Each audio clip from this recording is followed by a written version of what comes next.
আজিৰ বিষয় বাগজান প্ৰসংগ। বাগজান কাণ্ড কি আৰু কিয় সংঘটিত হ'ল এই কথা সকলোৱে কম বেছি পৰিমাণে জ্ঞাত। যোৱা 9 জুনত সংঘটিত হয় বাগজানৰ ঘটনা। এই ঘটনাত নিমিষতে ভস্মীভূত হয় বহু এলেকা, বহুজনৰ ধনজন ক্ষতিসাধন হয়। ইয়াৰ সমান্তৰালভাৱে অইলৰ 2জনকৈ কৰ্মচাৰীয়ে অকাল মৃত্যুক সাৱটি ল'বলগীয়া হয়। আচলতে অইল ইণ্ডিয়া কৰ্তৃপক্ষই জানি বুজি অগ্নিসংযোগ কৰিছিল নেকি, নে চৰকাৰে তেনেকুৱা এটা ঘটনা সংঘটিত কৰিবৰ বাবে পৰিচিত কৰিছিল?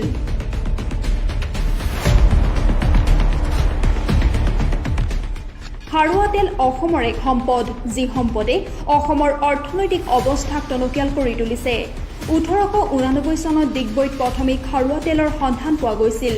প্ৰথমে বাৰ্মা অইল কোম্পানী নামেৰে আৰু পিছলৈ অৰ্থাৎ 1981 চনত অইল ইণ্ডিয়া লিমিটেডৰ নামেৰে কেন্দ্ৰীয় চৰকাৰৰ তৰফৰ পৰা স্বীকৃতি পায়।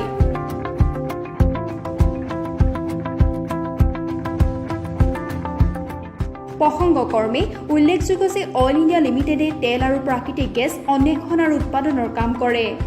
বছৰি 3.3 মিলিয়ন মেট্ৰিক টন আৰু দৈনিক 7 মিলিয়ন ঘনমিটাৰ গেছ উৎপাদন হয়। জানি সুখী হ'ব যে অইল ইণ্ডিয়া লিমিটেডে গেছ আৰু তেল অসমৰ বিভিন্ন প্ৰতিষ্ঠানক যোগান ধৰে। বাগজান কাণ্ডৰ সম্পৰ্কত অইল ইণ্ডিয়া লিমিটেডৰ জনসম্পৰ্কৰক্ষী বিষয়া ত্ৰিদীপ হাজৰিকাই এনেদৰে মন্তব্য কৰে।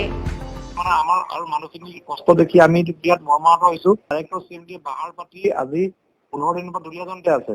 তেওঁলোকতো আমি এটা এককালীন 30,000 টকাকে এককালীন সাহায্য দিয়া হৈছে, আৰ্থিক সাহায্য। তাৰপিছত তেওঁলোকৰ যোনটো ক্ষয়ক্ষতি হৈছে, যিখিনি ঘৰ নষ্ট হৈছে, পুৰাগে নষ্ট হৈছে, আংশিকভাৱে নষ্ট হৈছে, খেতি পথাৰ নষ্ট হৈছে, তেওঁলোকৰ ইত্যাদি যিখিনি গোটেইখিনি আপোনাৰ গভৰ্ণমেণ্ট ডিপাৰ্টমেণ্ট বিলাকে তেওঁলোকক এছেছমেণ্ট কৰি আছে, বিভিন্ন ডিপাৰ্টমেণ্টে এছেছমেণ্ট কৰি আছে।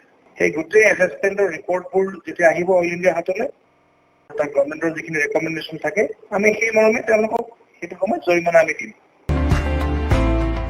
আচলতে বাগজান কাণ্ড এটা দুৰ্ঘটনাহে। ইয়াৰ বাবে জনসাধাৰণৰ লগতে অইল ইণ্ডিয়া কৰ্তৃপক্ষও সমানে ত্ৰাসিত আৰু আতংকিতও। এনে এটা ঘটনা সংঘটিত নহ'বলৈ অইল ইণ্ডিয়া কৰ্তৃপক্ষই প্ৰচেষ্টা অব্যাহত ৰাখিছিল। কিন্তু দুখৰ বিষয় যে বিশেষজ্ঞৰ সন্মুখতেই অগ্নিকাণ্ড সংঘটিত হয়। অৱশ্যে সমীপৱৰ্তী গাঁওকেইখনৰ ৰাইজ পূৰ্বেই স্থানান্তৰিত হয়। 2000টা ক্ষতিগ্ৰস্ত পৰিয়ালক 30,000কৈ এককালীন সাহায্য দিয়ে।